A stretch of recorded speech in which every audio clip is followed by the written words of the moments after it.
They say monsters are born. But me? I was made. And if you really want to know why I killed her, you'll have to go back to the day my world stopped pretending to be normal. Crestwood, Missouri. Population, 4,812. A town where the loudest thing at night was the hum of cicadas or the distant bark of a dog. Michael Reeves was a familiar face here. He was one of the good guys. Served as an EMT for nearly 9 years. The kind of guy who brought groceries to old women on his days off, coached pee-wee football, and smiled too much for someone who had seen so much death. But behind that practiced smile was a man unraveling. Michael lived alone in a modest 2-bedroom home just off Willow Creek Road. His neighbors described him as quiet but kind. Never raised his voice. Always mowed his lawn. Always waved.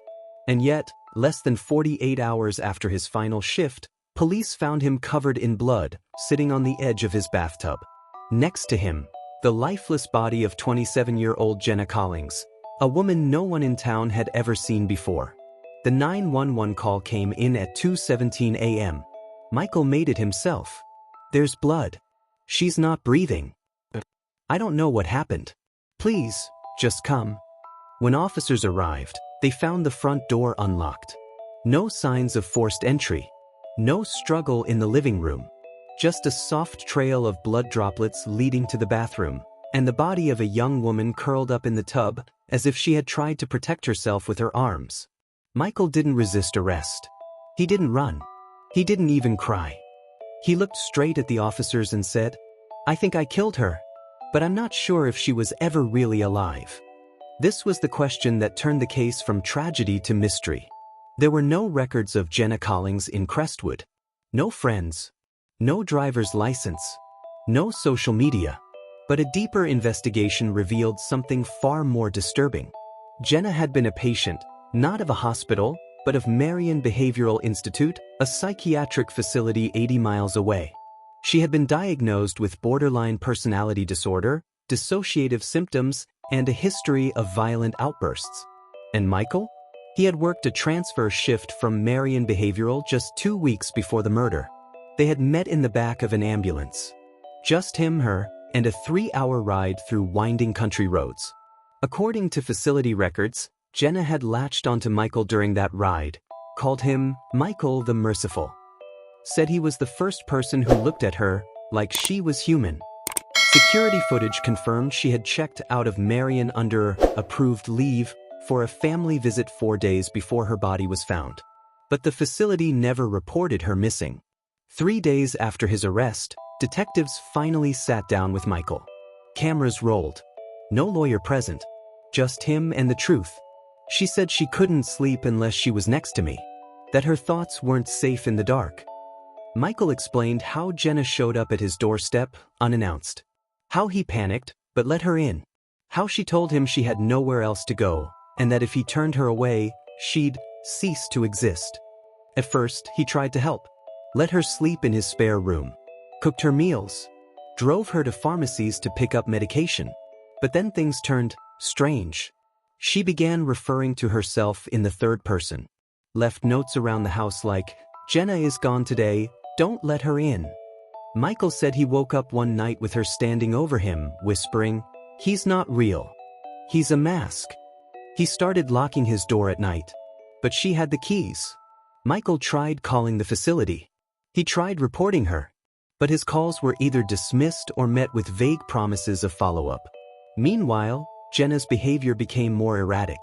One neighbor even reported seeing her outside in the rain, staring at the sky for hours. But nobody called the cops. Because Michael had trained them all to believe that everything was fine. Then came July 14th. Michael claimed he came home to find her in his bathroom, bleeding from the wrists. He said he tried to stop the bleeding. That she screamed and clawed at him. That her voice split in two, as if there were 2 people inside her, each screaming a different thing. One begged me to kill her, he said. The other promised I'd die if I didn't.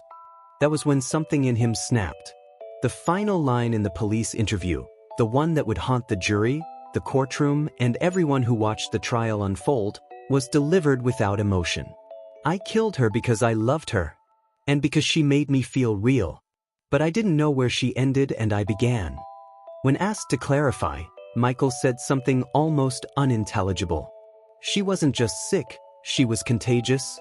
When police returned to the house after Michael's initial confession, they found blood, lots of it, in the bathroom, under the sink, and soaked into the bath mat. But the body? Gone.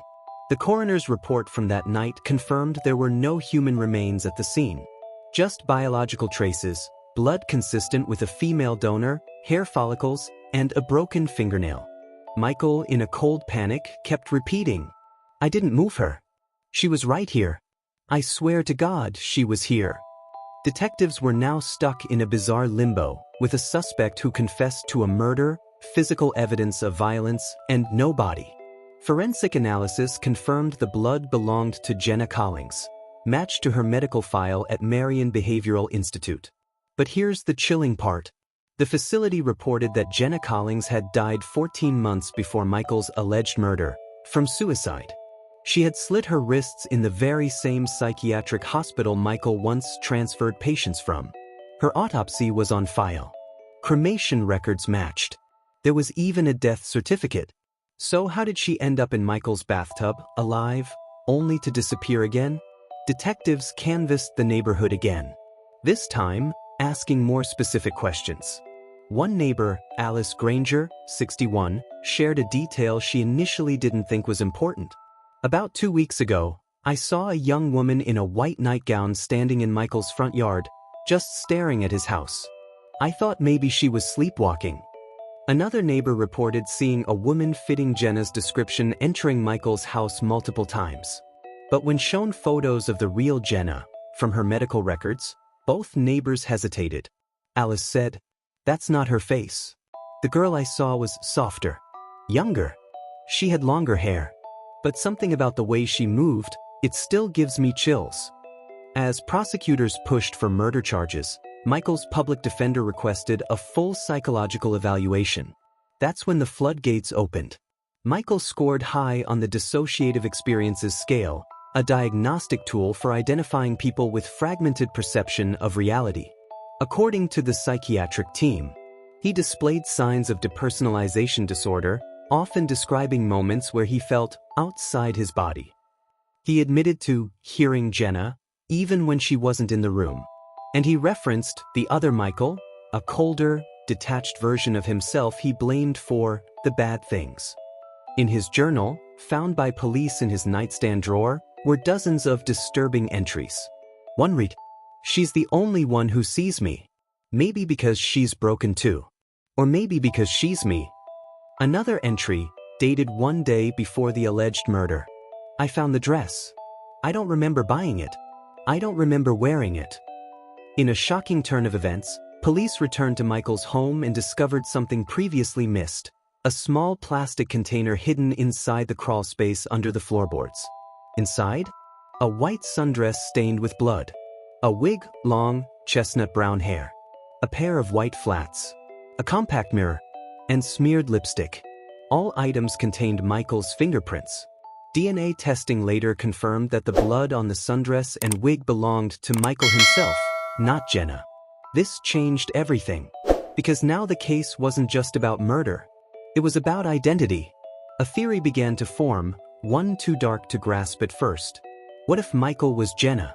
What if, suffering from severe dissociation and a lifetime of repressed trauma, Michael constructed an alter ego, one he could love, protect, and ultimately destroy? His public defender, Sarah Cho, presented this theory in pretrial hearings. Jenna Collings was real.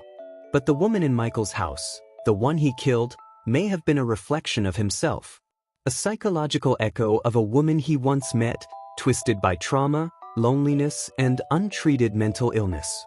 Dr. Karen Ridley, the forensic psychologist assigned to Michael, testified under oath that she believed Michael suffered from dissociative identity disorder, DID, previously known as multiple personality disorder.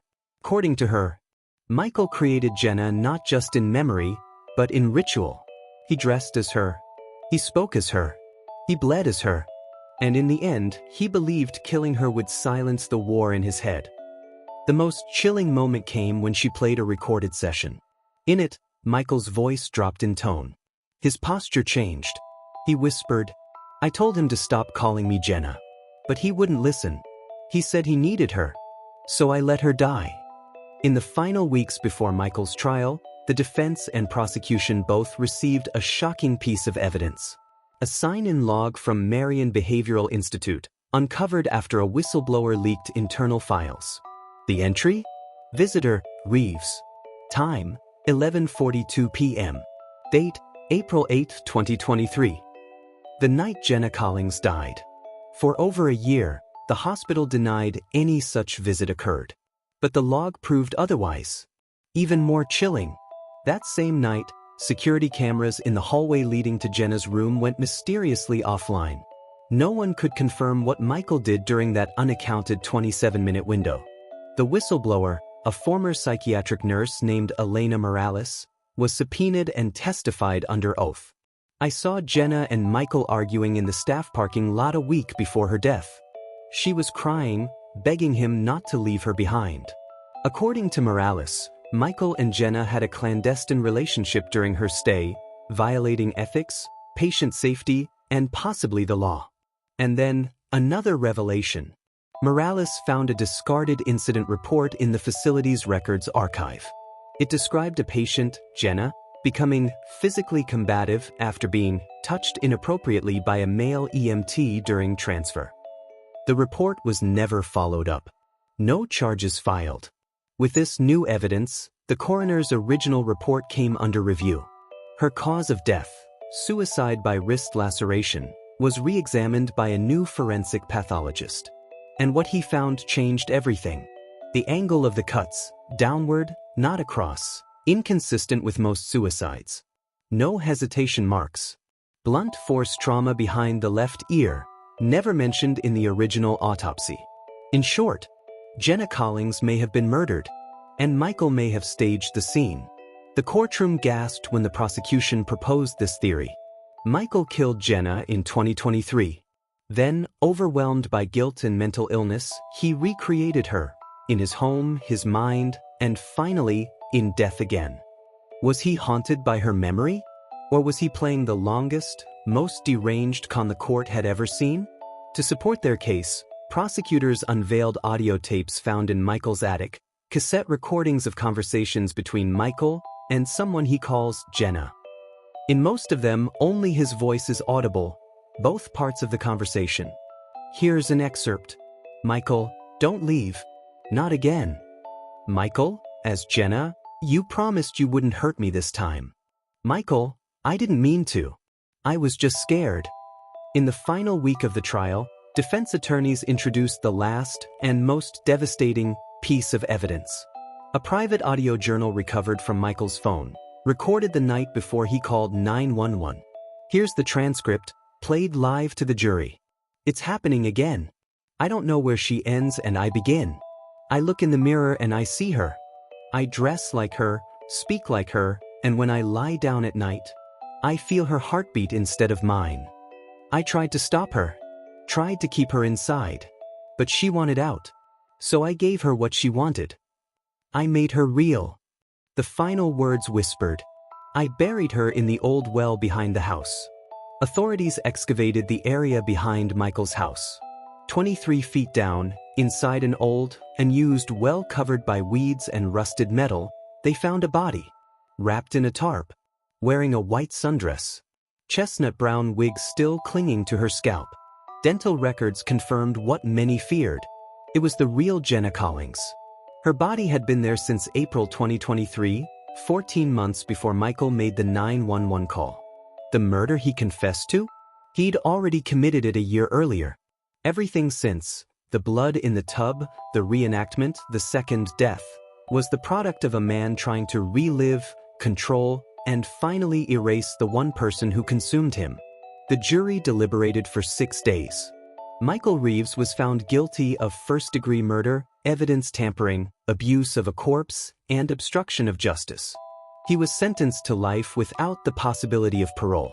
Psychiatrists now use Michael's case in lectures about rare forms of trauma-induced dissociation, identity enmeshment, and obsessive personality disorders.